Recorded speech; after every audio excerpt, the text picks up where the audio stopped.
Baxışda gündəlik xəbərləri sizə təqdim edirik. Amerikanın səsi, Washington. Salam, hörmətli tamaşaçılar. Dünyaya Baxışın həftə sonu buraxılışında sizi xoş gördük.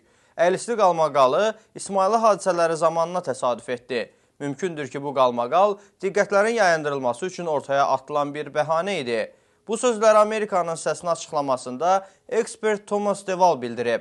Sevda Əliyevanın reportajını təqdim edirik. Stop killing my children.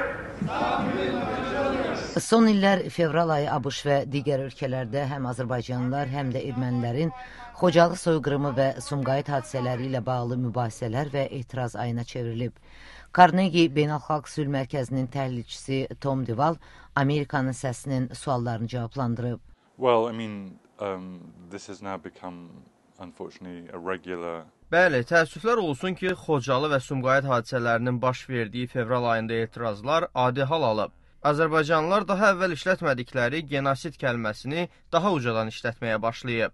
Şəxsən mənim üçün hər iki xalqın verdiyi itkilər kədər doğuran bir faktör.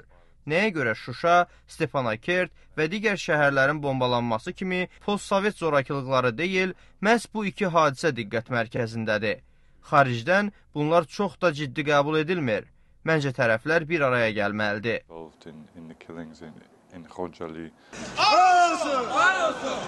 Əkrəm Əylislinin Daş Yuxları romanı ətrafındakı qalmaqaldan danışan Tom Deval deyib ki, Əylisli ictimai bir tabunu aradan qaldırmaqla cəsarət nümayiş etdirib. Cənab Əylisli ermənilərin öldürülməsi ilə yanaşı Azərbaycanlıların onları müdafiə etdiyindən danışıb. Mənim vətənim Britaniya, Abu Ghraib hadisələrindən sonra ciddi tənqidlərlə üzləşmişdi. Öz icması tərəfindən tənqidlərə məruz qalan Əylisli ilə bağlı ermənilərin şərhləri ona yardım etməyib.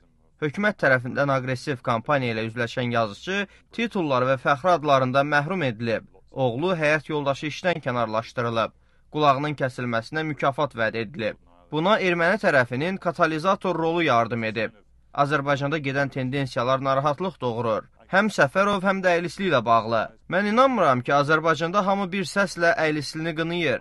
Bir çoxları onu qınamaqla hökumətə sədaqətini nümayiş etdirməyə çalışır.